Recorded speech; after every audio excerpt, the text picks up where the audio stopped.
Europe 1, Pierre de Villeneuve, Raphaël Duchemin.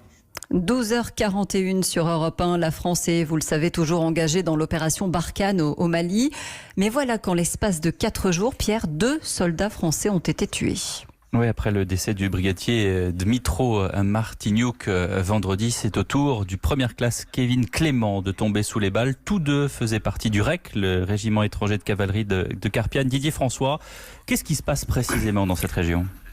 Alors c'est simple, il faut bien comprendre que les armées françaises sont engagées depuis 4 mois dans une vaste manœuvre d'attrition des groupes terroristes au Mali. C'est ce qui avait été décidé au sommet de Pau le 11 décembre dernier et c'est donc ce qui est mis en œuvre depuis janvier. Les effectifs de l'opération Barkhane ont sérieusement été renforcés, passant de 4500 hommes à 5100 hommes. Le rythme des engagements est devenu extrêmement soutenu avec plus d'une centaine de djihadistes neutralisés tous les mois, et ce qui explique mécaniquement l'augmentation des risques de perte pour les soldats français. Donc effectivement, Kevin Clément, qui est tombé hier au combat, a été mortellement blessé par une balle au cours d'un accrochage, alors que son escadron menait une opération de ratissage dans une zone où se cachaient des éléments terroristes isolés. Ces deux d'ailleurs ont été abattus.